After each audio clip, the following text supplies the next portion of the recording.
En términos políticos, sociales, en términos morales, hay una destrucción de los fundamentos sobre los cuales se estableció la civilización occidental, y no es otra cosa que lo que hemos venido viendo en estos dos domingos anteriores, que tienen que ver con ese fracaso del hombre en la obediencia a la palabra de Dios, el fracaso rotundo del hombre desde el principio, desde Génesis 3, versículos 1 al 6, donde quizás relata uno de los acontecimientos históricos más terribles para la humanidad, cuando el hombre se rebela contra Dios y entonces se autodestruye espiritual, moral y socialmente, porque comienza un periodo masivo posteriormente de rebelión en contra de Dios, como hemos visto hasta ahora.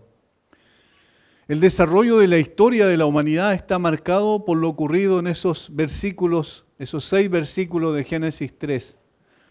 Alguien dijo que era probablemente uno de los textos más tristes de la Biblia, y aunque son pocas palabras las que se utilizan para describirlo, el impacto fue tremendo y global para todo el resto de la humanidad, los que iban a venir después de los primeros padres, Adán y Eva. La primera rebelión del ser humano contra Dios solo fue el comienzo de lo que sería una conducta permanente en la vida del hombre. El fracaso del hombre a someterse a Dios y su autoridad se ve reflejado en su corrupción moral, según testifica la Escritura, por ejemplo, en la era antediluviana, donde el Señor evalúa su nefasto camino y anticipa su justo juicio por causa de la corrupción del corazón humano. Y vio Jehová que la maldad de los hombres era mucha en la tierra, y que todo designio de los pensamientos del corazón del hombre era de continuo solamente el mal. Y se corrompió la tierra delante de Dios, y estaba la tierra llena de violencia. Y miró Dios la tierra, y aquí que estaba corrompida, porque toda carne había corrompido su camino sobre la tierra. Dijo pues Dios a Noé: he decidido el fin de todo ser, porque la tierra está llena de violencia a causa de ellos. Y aquí que yo los destruiré con la tierra. Génesis 6, 5 y versículos 11 al 13, lo que yo terminé de leer. Ustedes pueden apreciar allí cómo esto fue aumentando y finalmente hubo una especie de gangrena espiritual y moral en toda la sociedad de ese entonces, antes del diluvio. Pero no obstante este terrible juicio de Dios por causa de la rebelión del hombre, que fue el diluvio, el hombre siguió posteriormente rebelándose contra Dios, lo cual está evidenciado por el episodio que analizamos la semana anterior, que era la Torre de Babel. Podríamos nosotros decir, ya aprendió la lección el ser humano, porque pocas generaciones después, entonces ya tendría que haber dicho, bueno, el problema es la desobediencia al Señor, por tanto ahora vamos a someternos a su autoridad y a su voluntad. Sin embargo, en Babel fue donde se erigió podríamos decir, la primera rebelión, donde el hombre se colocó o intentó colocarse en el lugar de Dios. Pero Dios intervino nuevamente con un juicio que fue la confusión de lengua, para destruir los planes que tenían, que eran más que planes de construcción, eran un monumento, como vimos el domingo anterior, a la impiedad, a la rebelión, a la deificación del hombre, es decir, hacer el hombre un Dios. En la primera rebelión en Edén, Dios juzgó a Adán y Eva y los expulsó del huerto como evidencia de ello. Sin embargo, y aquí es donde vemos la Biblia siempre como que hay un equilibrio muy precioso, porque Dios interviene no solo para juicio, sino también para manifestar su misericordia. ¿Por qué? Porque una vez que el hombre pecó en el huerto del Edén, junto con el juicio al hombre y a la mujer, incluso a la serpiente, también anticipó su misericordia con la promesa de un Salvador que aplastaría la cabeza de la serpiente en Génesis 3:15, ¿recuerdan? Es decir, allí tenemos entonces un episodio de juicio, justo juicio de Dios, porque Dios no da por inocente al culpable, pero también de manifestación de gracia, manifestación de misericordia por medio de la promesa de un Salvador. Del mismo modo, a pesar de la corrupción generalizada de la humanidad antes del diluvio, junto con el juicio, Dios manifestó su misericordia y su gracia, escogiendo a Noé y proveyendo un medio de salvación. Dice el versículo 8 del capítulo 6 de Génesis, este es uno de los versículos más hermosos en medio de todo el juicio de Dios por la corrupción del hombre. Dice, pero Noé halló gracia ante los ojos de Jehová. Más le dice después, estableceré mi pacto contigo y entrarás en el arca tú, tus hijos, tu mujer y las mujeres de tus hijos. Pero Noé y su familia también merecían el justo juicio de Dios. Sin embargo, Dios escoge a este hombre no porque fuera mejor que otros. La Biblia dice claramente que Noé halló gracia ante los ojos de Dios, sino porque Él quiso manifestar su misericordia en medio del juicio. De la misma manera ocurrió con la rebelión de la Torre de Babel. Dios juzgó dicha rebelión confundiendo sus lenguas y destruyendo sus planes de unidad impía. Pero al mismo tiempo, en las generaciones futuras, escogiendo a un hombre, Abraham, por pura gracia, para traer de su simiente el cumplimiento de su promesa hecha a Adán y Eva en el huerto. Noten cómo Dios no cambia sus planes, notan cómo Dios, a pesar de la corrupción del ser humano y la rebelión constante que vemos a través de la humanidad, Dios permanece con su mismo plan y su mismo propósito y nada lo mueve de su intención original de buscar y salvar al hombre perdido. Ahora escoge a un hombre y a través de ese hombre escoge una familia, a través de esa familia una nación y a través de esa nación una simiente que iba a bendecir a toda la familia de la tierra.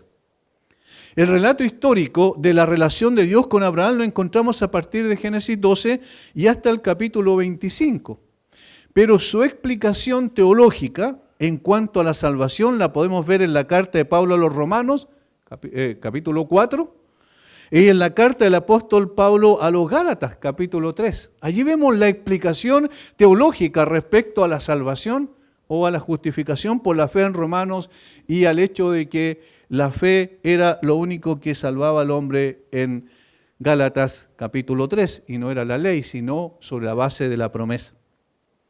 Y en cuanto a la fe de Abraham, tenemos la explicación teológica en Hebreos 11, 8 al 19. Algunos de esos versículos son la base de nuestra exposición esta mañana. Hermanos, muchas veces hemos oído de la galería de los héroes de la fe de Hebreos 11, ¿verdad? Y efectivamente el tema que trata en este capítulo es sin lugar a dudas la fe. Pero no para elevar o exaltar al hombre o a los hombres que menciona aquí como héroes de la fe, sino para apuntar al objeto de esa fe. Es decir, cuál es el fundamento. Porque en la fe no puede salvar a nadie. Es solamente misticismo. De tal manera que el objeto en el cual se basa esa fe, eso fue lo que destaca el capítulo 11. Es decir, ¿en qué o en quién en particular está puesta esa confianza o certeza? En la fe, la certeza de lo que se espera, la convicción de lo que no se ve. Certeza y convicción son dos palabras muy afines para describir lo que significa verdaderamente la fe que salva. Si bien es cierto, se mencionan algunos hombres como los que ejercieron la fe, pero esa fe, que como diría posteriormente el apóstol Juan en su primera carta, vence al mundo, no procede del hombre, ni se sostiene por el hombre, ni se consuma en el hombre. Esa es una de las cosas que uno aprende con el tiempo, en la medida en que va calzando todas las cosas dentro del esquema bíblico de la revelación escritural. La salvación es solo por la fe, pero esa fe no procede del hombre naturalmente, no se sostiene en el hombre ni en su capacidad de creer, ni se sostiene, ni se consuma también con el hombre. De lo contrario, hablaríamos no del fracaso del hombre, sino del triunfo del hombre, ¿verdad? El hombre triunfó porque creyó, pero la verdad es que esa fe procede de Dios y por eso hablamos del triunfo de Dios a pesar del fracaso del hombre. Recordemos que el fundamento de esa fe es la persona de Dios, la promesa de Dios y la obra de Dios. Ese es el fundamento de la fe. Ese es el objeto de la fe. Por eso la fe bíblica es distinta a la que la gente normalmente menciona cuando dice yo tengo fe que esto me va a salir bien. Eso no es fe. Eso es misticismo. Esa no es una fe que tiene un fundamento sólido. Esa es una esperanza, una probabilidad dentro de muchas. Entonces, cuando hablamos de la fe bíblica, debemos hablar de la gracia de Dios, del poder de Dios y del triunfo de Dios, a pesar del fracaso del hombre. Si nuestra salvación dependiera de una fe que nace en nuestros corazones espontáneamente, entonces esta sería débil, cambiante e insostenible en el tiempo. Porque nosotros sabemos que nuestra fe es vacilante, ¿o no es así? No siempre está arriba, no siempre está firme, no siempre está esa convicción. Hay dudas a veces que tenemos en nuestra mente, en nuestro corazón, especialmente cuando pasamos por diferentes situaciones inquietantes que no tenemos el control sobre ellas y que parece que nos abruman o nos aplastan. Nuestra fe vacila. De tal manera que si nuestra salvación y la permanencia en esa salvación dependiera de esa fe que nace en el corazón humano y que pasa por tantos valles, seguramente no tendríamos ninguna posibilidad de hablar de certeza y de convicción. Por tanto, lo que vamos a ver aquí y el énfasis que vamos a dar en esta mañana tiene que ver con eso, con sabiendo que el hombre es el que ejerce la fe, no obstante, el hombre no la origina, tampoco la sostiene, menos aún la lleva a su consumación final. Y esto nos enseña el texto de Hebreos 11, 8 al 16 al hablar de la fe de Abraham. Vamos a ver tres cosas aquí, simples, sencillas, de tal manera que podamos todos entender, pero que pueda ser también algo en lo cual podamos estar seguros sobre la base de que esta fe es concedida por Dios, es sostenida por Dios y es consumada por Dios. Vamos entonces a lo primero. Aprendemos de este texto en primer lugar que la fe se origina en Dios. Se origina en Dios. Notemos el versículo 8 lo que dice. Por la fe Abraham, siendo llamado, obedeció para salir al lugar que había de recibir como herencia y salió sin saber a dónde iba. Normalmente cuando leemos estos textos el énfasis es en la obediencia, porque la obediencia es la práctica de la fe, sin duda. Sin embargo, está precedida por algo. Noten lo que dice el versículo 8. Por la fe Abraham, siendo llamado.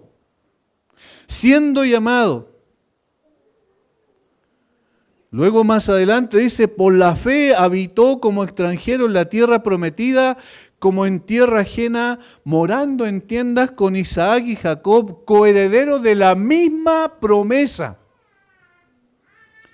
Hay dos palabras importantes. La primera tiene que ver con el origen, la segunda tiene que ver con el sostén de la fe. Abraham era probablemente el personaje más ilustre en la historia de los hebreos, porque de hecho desde él descendió toda la nación judía. En Abraham se puso el fundamento de un nuevo estado de la relación de Dios con el ser humano, después del diluvio, mucho más excelente que el que precedió. Después del fracaso rotundo del hombre que termina con la rebelión de la Torre de Babel, la Biblia coloca o guía, mejor dicho, a Moisés a poner inmediatamente hay un quiebre ahí en lo que significa la temática en cuestión de Génesis 1 al 11, la relación de Dios con toda la humanidad, 12 en adelante hasta el 50 de Génesis, la relación de Dios con una persona en particular. Y a través de él con sus descendientes, por supuesto. Por tanto, lo que nosotros vemos aquí es que el autor de Hebreos escoge a Abraham en particular para poder mostrar que Dios estableció con él una relación mucho más excelente que la que estableció con los que precedieron a Abraham. También, dice la Escritura, fue el primero después del diluvio a quien se dio testimonio en particular de que agradaba a Dios, es decir, que llegó a someterse a la autoridad de Dios en contraste absoluto a lo que fue la generación antediluviana y postdiluviana antes de Abraham. Él fue el progenitor de los hebreos, de quien derivaron todos sus privilegios, en cuya persona fueron iniciados en el pacto con derecho a las promesas. También fue por promesa el padre de todos los que creen, dice. Por eso es que cuando apuntamos a Abraham, no solo apuntamos a la nación judía, sino a toda la humanidad y particularmente a la iglesia en el Nuevo Testamento. Por esa razón es bueno considerar correctamente el ejemplo de su fe y obediencia. Con el propósito de dar muchos ejemplos ilustres del poder y la eficacia de la fe de Abraham, el autor de Hebreos comienza con lo que fue el principio y fundamento de todos ellos, a saber, el llamado de Dios y su cumplimiento del mismo. El llamado de Dios. Por tanto, esta es la palabra principal en el versículo 8. Y aquí encontramos la razón de la eficacia de esa fe que tanto se destaca en este capítulo. La fe de Abraham no fue eficaz en sí misma, sino debido al que lo llamó. Notemos que gramaticalmente hay una frase entre comas. Versículo 8. Por la fe Abraham, siendo llamado, obedeció para salir al lugar que había de recibir como herencia. Noten cómo está allí.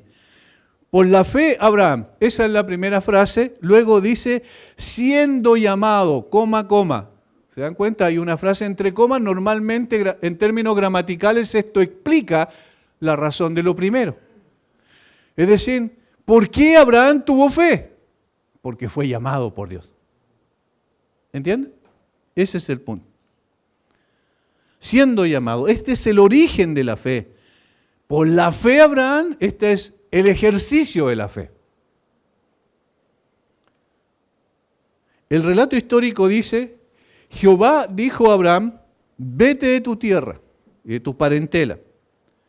Noten que no fue la pobreza lo que alejó a Abraham de su país natal para salir a buscar mejores oportunidades. Tampoco fue la persecución. Tampoco era ese amor a la vida migratoria que era natural y hasta el día de hoy es natural en los orientales. Su viaje a Canaán se debió enteramente a una inspiración espiritual. Se debió enteramente a una inspiración espiritual donde Dios intervino por gracia en ese hombre. Dios vino a Abraham, lo buscó, lo encontró y lo llamó. Dice en Nehemías 9:7, Dios escogió a Abraham. Tú eres, oh Jehová, el Dios que escogiste a Abraham y lo sacaste de Ur de los caldeos y le pusiste el nombre Abraham. Tú eres el Dios que escogiste a Abraham y lo sacaste. Miren lo que dice. Lo sacaste. Y le pusiste el nombre Abraham, en lugar de Abraham, que era su nombre natural.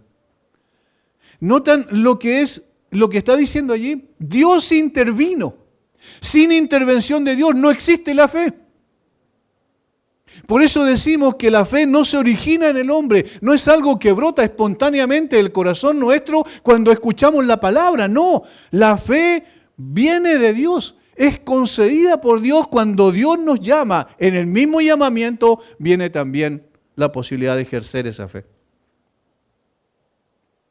Ahora en nuestro texto tenemos que Abraham por la fe, siendo llamado, obedeció para salir al lugar que había de recibir como herencia. No existe contradicción alguna entre estas dos cosas. ¿Por qué? Al contrario, entre la elección, el llamado y la fe hay una coherencia. Es decir, todo esto confluye para que exista la fe. Porque Dios escogió, Dios llamó y Dios también concedió la fe para creer en lo que Él había hecho a través del llamado. Abraham salió por la fe, pero esa fe brotó del llamamiento de Dios, producto de la elección de Dios. No sé si ven la confluencia de estas cosas. Dios escogió a Abraham para ser un hijo de la gracia, un pecador justificado. Fue Dios quien le dio a ese hijo de idólatras toda su grandeza de alma y su maravillosa apreciación de lo verdadero y lo eterno. Es decir, se produjo un cambio sustancial cuando Dios llamó a Abraham en Ur de los Caldeos. Él estaba, dice Josué, adorando a los dioses falsos junto con sus padres. Esa era su naturaleza. Estaba corrompido también como la gente de antes del diluvio, como la gente después del diluvio. El pecado pasó a todos los hombres, recuerden. Sin embargo, Dios dijo, este hombre, y lo llamó. La conversión de cada creyente es similar. La fe personal es producto siempre de la gracia de Dios. Siempre es producto de la gracia de Dios. Siempre surge en Dios, en su elección soberana, en su poder divino y en su amor incondicional. Por eso es que al principio en la introducción hablamos de que siempre había juicio, pero siempre había gracia. Y hay una maravillosa relación de hechos a través de toda la historia de la humanidad. Dios nunca da por inocente al culpable porque eso sería transgredir su justicia. Pero al mismo tiempo ese mismo culpable, Dios derrama gracia para justificarlo. Pero para eso, entonces, Él lo muestra la Biblia que Él lo escogió primero y lo llamó en un momento determinado.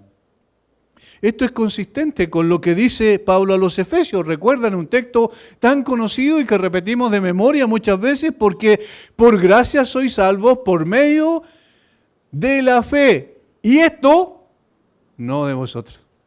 ¿Se dan cuenta? Los eruditos bíblicos dicen que tanto gracia como fe pueden caber dentro de esa última frase, y esto no de vosotros. Porque la gracia no es de nosotros porque es un regalo, y la fe no es de nosotros porque también nos es concedida. Ningún pecador, y esto hay que tenerlo muy claro, ningún pecador ha abandonado jamás por su propia voluntad su tierra natal de oscuridad espiritual y muerte. Nadie, es imposible. Por eso es que la salvación es un milagro y por eso es que también el llamamiento particular, como en el caso de Abraham, también es un milagro. Él no merecía bajo ninguna circunstancia ser redimido por Dios, justificado por Dios. La verdadera fe, hermanos, no surge en el corazón humano en forma espontánea. Es Dios quien interviene soberanamente y poderosamente en la vida de una persona para conceder esa fe que salva. El apóstol Pablo a los filipenses les escribe y le dice, porque a vosotros os es concedido, escuchen bien, a causa de Cristo, no solo que creáis en Él, sino que también padezcáis por Él. Allí hay dos cosas que nos son concedidas, dice. ¿Cuál es la primera? Creer en Él. A vosotros os es concedido. Y hermanos, cuando nosotros entendemos esto, ¿saben lo que ocurre con nuestra vida? Hay una gratitud enorme. No a nuestra fe, sino una gratitud a quien nos concedió esa fe por ese llamamiento extraordinario en nuestra vida. Somos hijos de Dios porque Dios quiso darnos eso que nosotros ejercemos, que es la fe salvadora. En otras palabras, lo que estamos diciendo es que el fundamento de la fe, aquí en este caso particular de Abraham, es el llamado de Dios, el que a su vez es producto de la elección de Dios. Por tanto, la fe que vence al mundo, como lo dice posteriormente el apóstol Juan, es aquella que se origina en Dios y es concedida a aquel a quien Dios llama. Siendo el ejercicio de esa fe responsabilidad del hombre. Noten, por la fe Abraham, siendo llamado, obedeció. Y ahí está el ejercicio de la fe. Obedeció para salir al lugar que había de recibir como herencia y salió sin saber a dónde iba. No tenía idea del lugar al cual debía dirigirse. Él sabía que tenía que abandonar su antigua vida. Vete de tu tierra y de tu parentela, las cosas a las cuales más nos aferramos, y ve al lugar que yo te mostraré. ¿Cuál? No sé, no tengo idea. Ahí está la fe verdadera. Cuando Dios habla y Dios dice algo, yo digo, Señor, no tengo idea por qué, pero tú tienes razón porque tú eres Dios. Y ese es el ejercicio de la fe. Pero ¿dónde se origina? En Dios. Por eso, Abraham, al ejercer esa fe, agradó a Dios. Abraham fue llamado, es decir, de Dios por una palabra inmediata de mandato de él.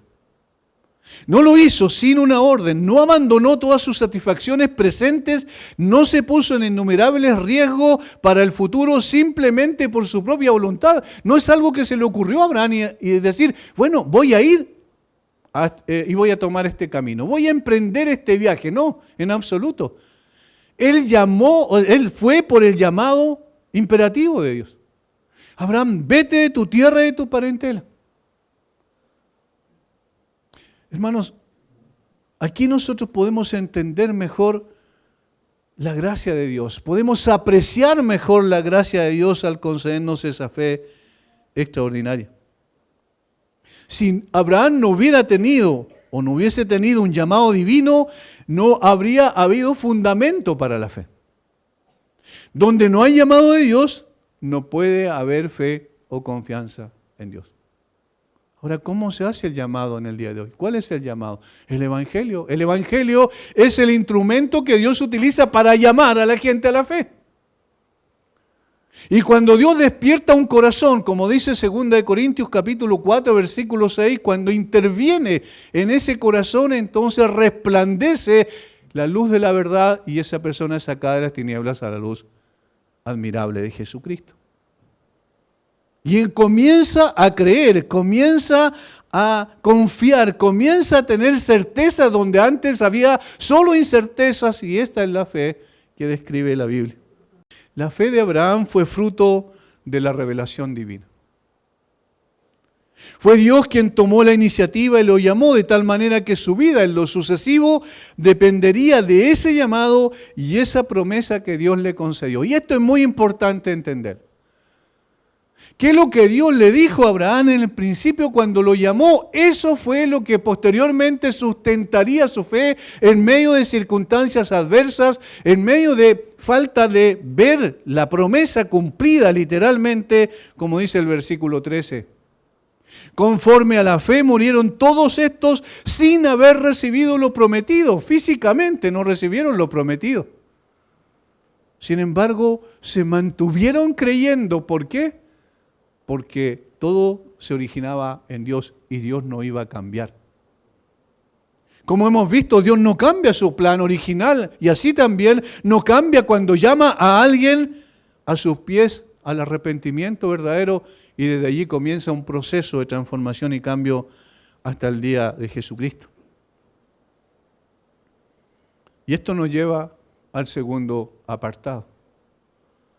Si la fe se origina en Dios, si la fe tiene como fundamento el llamado de Dios, si la fe es producto de la elección de Dios, entonces, obviamente que viene como consecuencia que esa fe verdadera se sostiene en la promesa de Dios.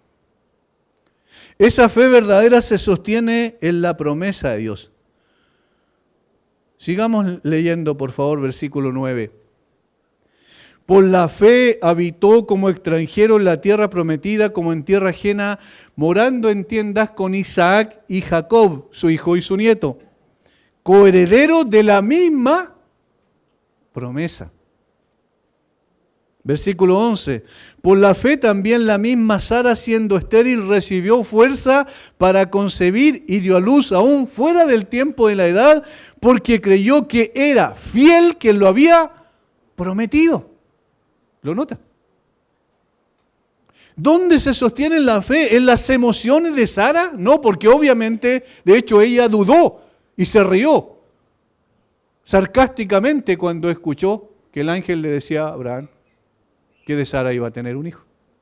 Porque ella era estéril y porque ya había pasado el tiempo en la edad, como dice aquí, y porque Abraham también no estaba en condiciones de procrear. Y sin embargo, ellos siguieron manteniendo su esperanza en la promesa.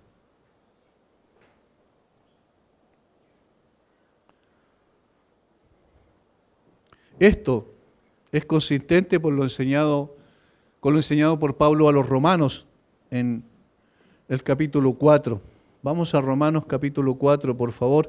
En el contexto de la justificación por la fe, Pablo escoge a Abraham también para colocarlo como ejemplo de lo que significó o lo que significa la justificación por la fe. Versículo 16, capítulo 4 de Romanos. Por tanto, es por la fe para que sea por gracia, a fin de que la promesa sea firme para toda su descendencia, no solamente para la que es de la ley, sino también para la que es de la fe de Abraham, el cual es Padre de todos nosotros. A fin de que la promesa sea firme. La promesa es la que sostiene la fe.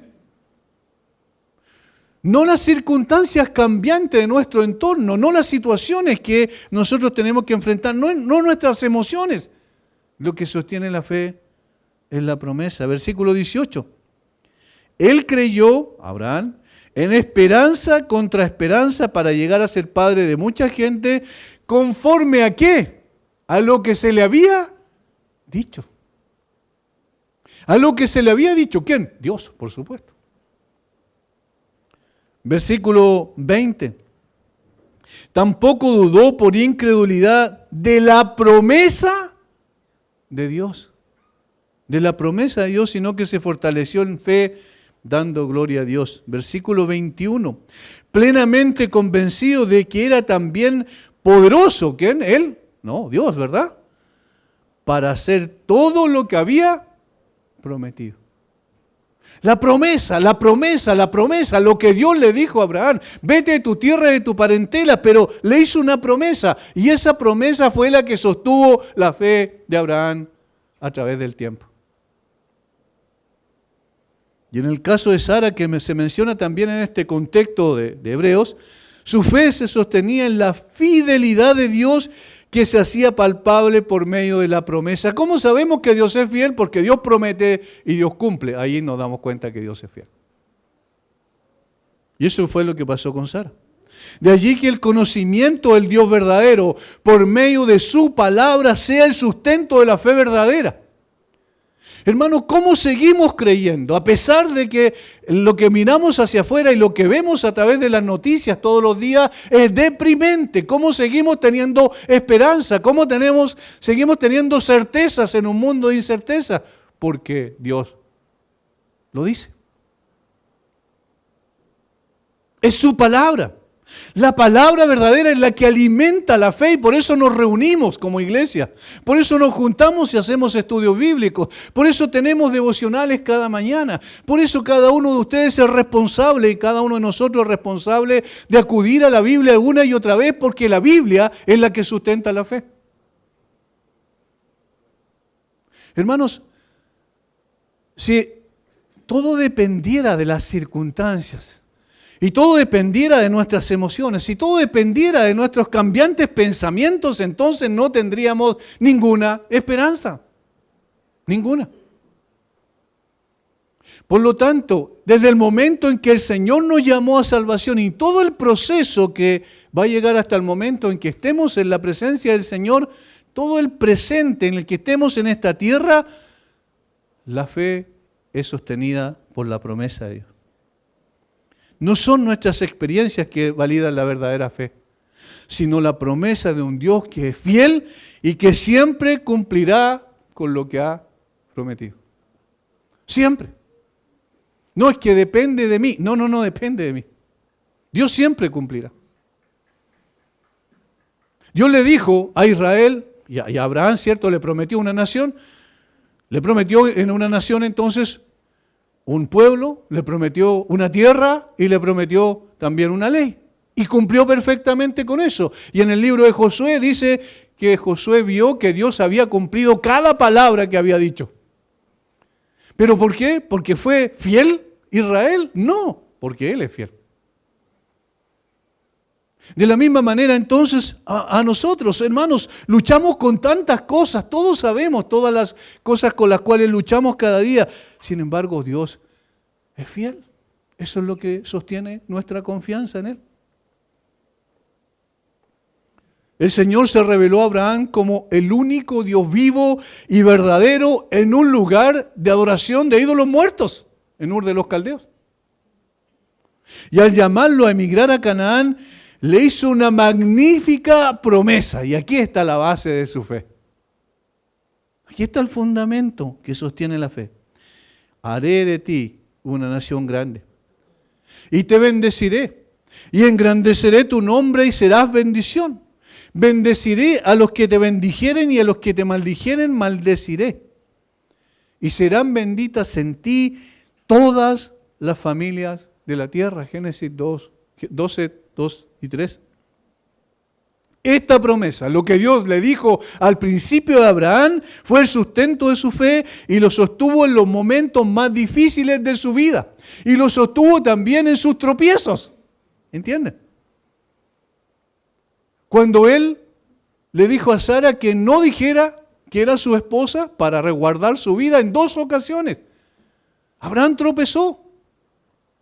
Por eso no coloquemos como héroes impecables a los personajes bíblicos. Eran seres humanos.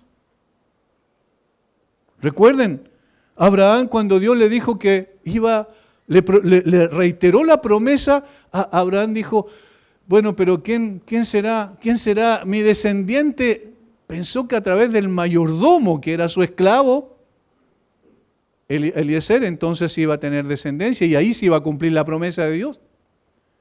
Luego, Sara intentó ayudar para que Dios cumpliera la promesa y le dio a su sierva Agar, ¿recuerdan? Es decir, Abraham tropezó en el proceso, claro que sí. Pero ¿qué sostuvo su fe? Lo que Dios le había dicho. Esta promesa fue el sustento de su fe. Una bendición personal, una bendición familiar, una bendición nacional que iba a alcanzar un ámbito mundial. En tu simiente serán benditas o en ti serán benditas todas las familias de la tierra. Ahora vemos que el progreso de Abraham en esa fe fue más lento de lo que se podría pensar. No debemos entender, de hecho, que el conocimiento religioso de Dios del patriarca fue al principio extenso ni minucioso. No fue así. Y pasa lo mismo con nosotros. Pero a medida que se le hacía cada revelación sucesiva al tiempo que avanzaba en su confianza en Dios, aprendía más de la naturaleza de Dios y de la promesa que Dios le había hecho. Entendía mejor la promesa. Iba impregnándose de la palabra de Dios, de la revelación de Dios, y entonces su fe se iba fortaleciendo cada vez más. Y por eso cuando llegó el tiempo en que Dios cumplió la primera parte de la promesa, que fue a través del nacimiento milagroso de Isaac, después de pasado un tiempo, el Señor le dice, ve y sacrifica a Isaac. Y allí vemos a Abraham en su fe madura, ¿lo notan? Ya no titubeaba en su fe, ya no pensaba que a través de Eliezer su esclavo iba a tener descendencia. Ya no pensaba que a través de la sierva Agar iba a tener descendencia, sino que Dios iba a cumplir la promesa, o que Dios había cumplido la promesa en Isaac, y por tanto no iba a dudar respecto a que Dios también puede, dice el mismo libro de Hebreos, los versículos siguientes, puede aún resucitar de los muertos a su hijo. ¿Ven cómo su fe fue creciente? Fue creciendo, se fue madurando y fue fortaleciéndose. Si el Dios de la gloria no se le hubiera aparecido al patriarca, muy probablemente habría muerto pagano en la tierra de sus padres. La fe no puede generarse en ningún corazón aparte de alguna revelación divina. Debe haber algún conocimiento de la verdad, de lo contrario la fe es solo superstición. Y por eso hacemos tanto énfasis en la Escritura. Parece tedioso para algunas personas, pero son medios aburridos ustedes, porque siempre la Biblia. Sí, porque es el sustento de nuestra fe. Sin ella, ¿en qué vamos a confiar? ¿Vamos a confiar en nuestros sentimientos? ¿En nuestras experiencias? No, eso sería superstición. Por tanto, lo que tenemos en el caso de la vida de Abraham es una fe que siempre se sustentó en la fidelidad de Dios exclusivamente, y también ocurre con nosotros. Las diferentes circunstancias que vivió el patriarca no cambiaron su fe porque estaba fundada en lo que Dios había prometido, y aunque no recibió en vida lo que se le había prometido totalmente, ni él, ni su hijo Isaac, ni su nieto Jacob, no por eso su fe se debilitó. Y eso es lo que dice el versículo 13. Conforme a la fe murieron todos estos sin haber recibido lo prometido, sino mirándolo de lejos, y creyéndolo y saludándolo y confesando que eran extranjeros y peregrinos sobre la tierra. Versículo 3. Esto porque la fe verdadera se origina en Dios, es sustentada por la promesa de Dios, pero apunta a una consumación que no pertenece a este orden de cosas. Y esto nos lleva a lo tercero. La fe se consuma en la presencia de Dios. La fe se origina en Dios, la fe se sustenta en la promesa de Dios y la fe se consuma en la presencia de Dios. El apóstol Pablo es conocido por una triada teológica que él mencionaba una y otra vez. Fe, esperanza, amor. Ahora, en 1 Corintios dice que un día no necesitaremos la fe, tampoco la esperanza, pero sí siempre necesitaremos el amor. En 1 Corintios 13, ¿verdad? Ahora, ¿qué es lo que implica la fe? Para el presente es lo que nos sostiene, ¿verdad? Pero que esta fe no tiene que ver con lo que vemos y apreciamos aquí en esta tierra, sino con hay un mundo feliz más allá, dice un himno, ¿cierto? Y a eso es lo que apuntaba Abraham. El relato histórico no nos dice eso, pero el relato teológico, la explicación teológica sí nos dice eso. Versículo 10. Porque, y aquí está hablando de Abraham, ¿cierto? De Jacob y de Isaac. Porque esperaba la ciudad que tiene fundamentos, cuyo arquitecto y constructor es Dios. Pero la ciudad de Canaán o las ciudades de Canaán, los arquitectos y los constructores fueron los hombres. Por tanto, el fundamento era humano. De tal manera que había en él un interés mayor, mucho más grande, y una visión trascendental de las cosas. La fe bíblica no es una fe para las cosas inmanentes de esta tierra. La fe bíblica apunta a algo mucho más grande, más allá de esta tierra. Y hacia allá apuntaba Abraham. Noten cómo la fe lo que hace es darnos una visión de las cosas que no se ven como si fueran una realidad. La razón por la cual Abraham habitó como extranjero y vivió como peregrino en la tierra fue porque esperaba la ciudad que tiene fundamentos. Y esto me encantan las palabras que utiliza. Cuyo arquitecto, es decir, el ideólogo de todo esto, el que plasmó todo lo que iba a hacer y el que construyó esto es Dios. Capítulo 8 del mismo libro de Hebreos. Y aquí explica lo que significaba el mediador del nuevo pacto y también el lugar donde se realizaba todos estos sacrificios permanentemente. Dice, ahora bien, el punto principal de lo que venimos diciendo es que tenemos tal sumo sacerdote, está refiriéndose a Jesucristo, el cual se sentó a la diestra del trono de la majestad en los cielos, ministro del santuario y de aquel verdadero tabernáculo que levantó el Señor y no el hombre. Había una réplica que construyó el hombre y que el Señor le dijo que hiciera a Moisés, ¿recuerdan? De acuerdo a todo lo que vistes en el monte, así hace el tabernáculo.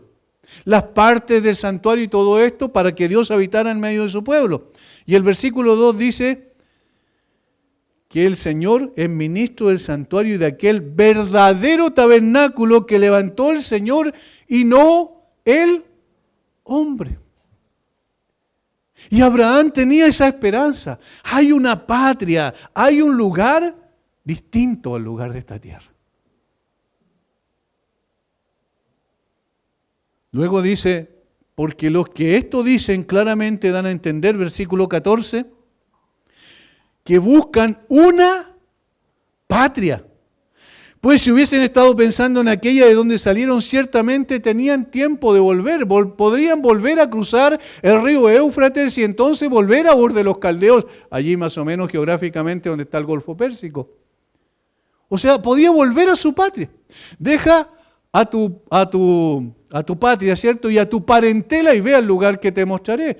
Pero podría decir en un momento, Abraham, ¿saben qué? No he encontrado el lugar todavía, soy extranjero y peregrino y ando de un lugar a otro con mi tienda, llevándola de un lugar a otro todo el tiempo. Voy a volver mejor, allá tenía una casa, tenía un lugar. No, pero no estaba pensando en eso. Dice, porque los que esto dicen claramente dan a entender que buscan una patria, pues si hubiesen estado pensando en aquella de donde salieron, ciertamente tenían tiempo de volver. Pero, y aquí está, pero anhelaban una mejor. Esto es celestial. Anhelaban una mejor. Y esto es la fe. La fe es trascendente. La fe es una confianza y una certeza y una convicción de que esta vida no es la vida por la cual Cristo murió por nosotros.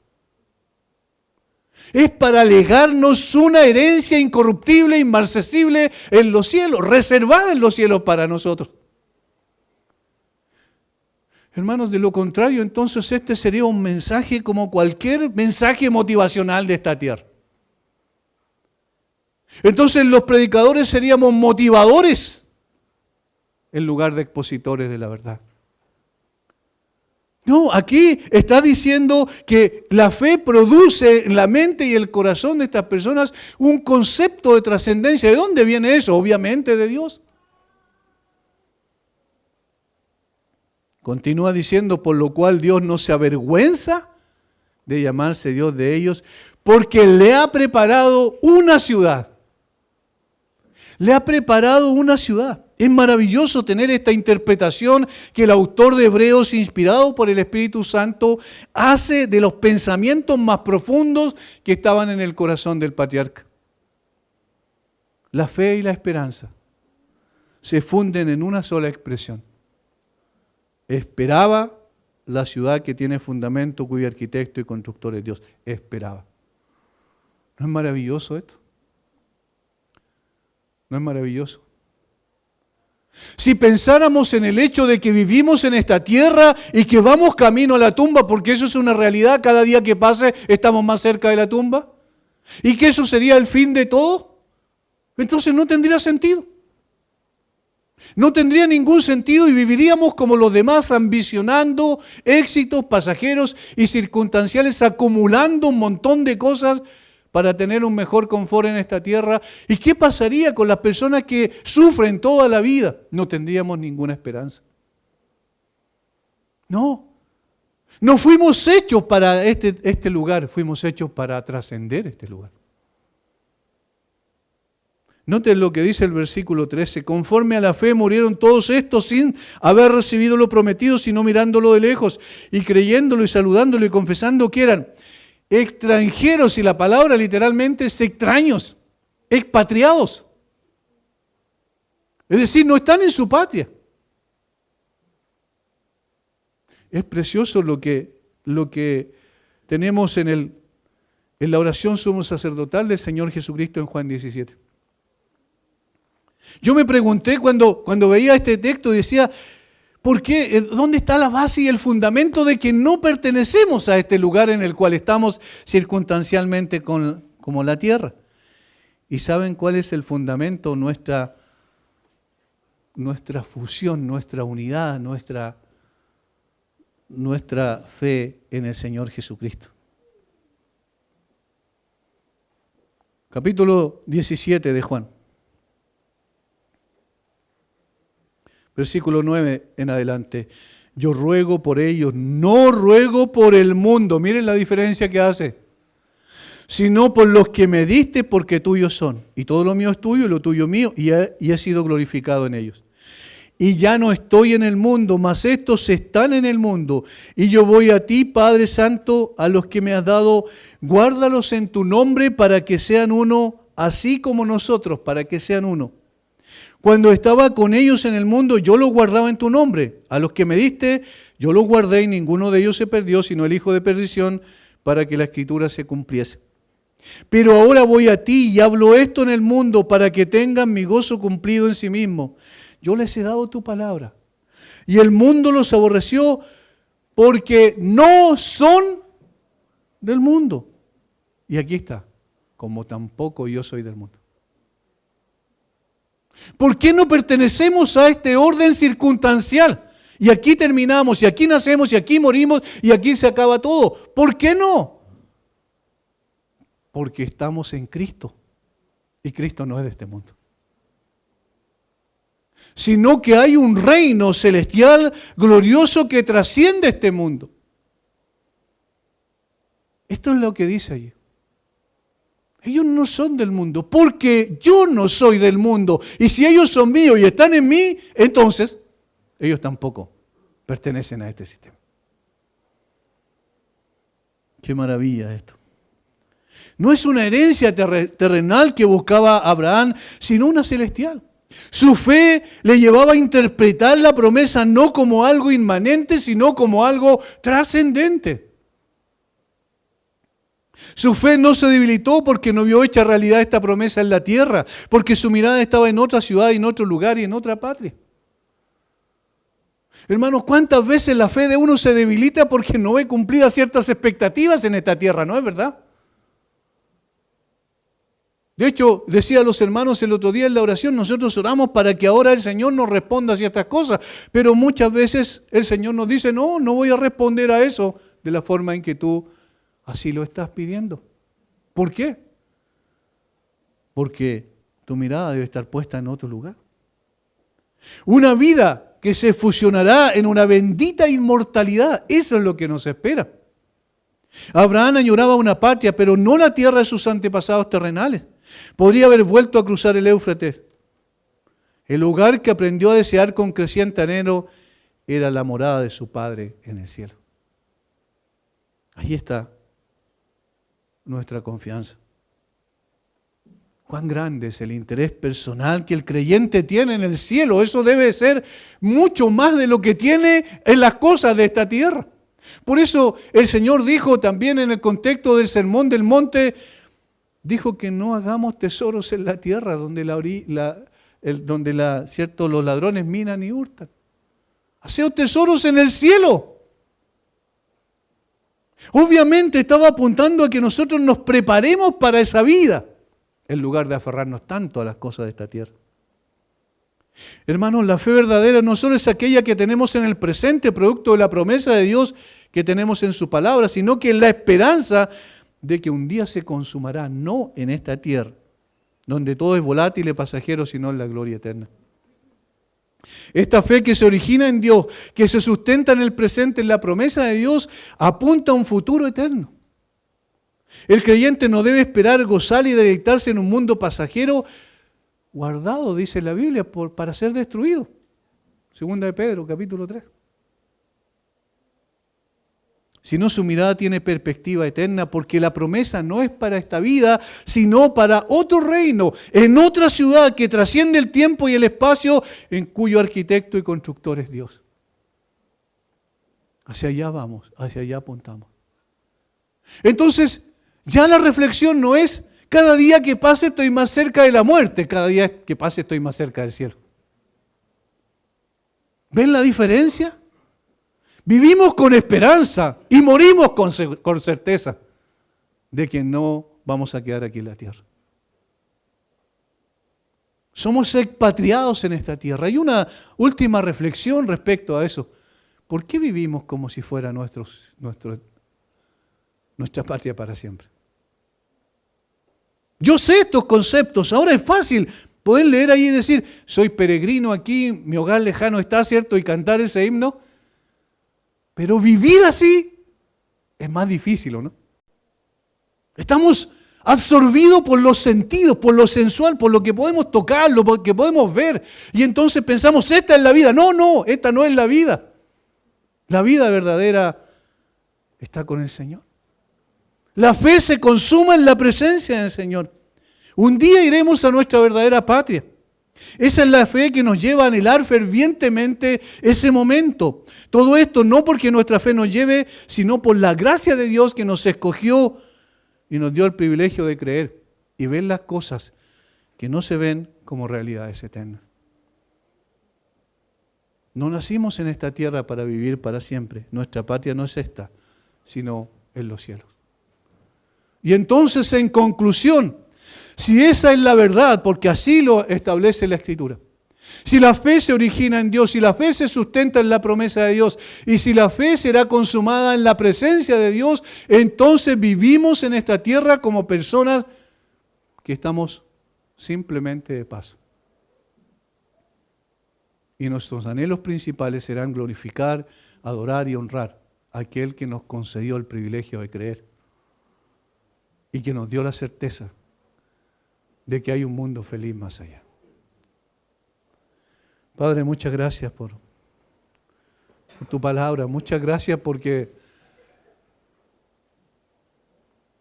tú nos escogiste, nos llamaste y nos concediste el privilegio de creer. Y eso vale más que todos los tesoros de esta tierra. Más que la acumulación de todas las cosas más preciosas y bellas, más que el confort y más que la comodidad de esta tierra. Señor, ayúdanos y enséñanos a sentirnos siempre incómodos en esta tierra para anhelar aquella patria, aquella ciudad cuyo arquitecto eres tú. Danos de tu gracia, Señor, para vivir así cada día. Somos proclives a mirar las cosas que se ven como si fueran para siempre. Danos una mirada de eternidad para interpretar el presente. Bendice a mis hermanos. Gracias por esa fe. En el nombre de Jesús. Amén.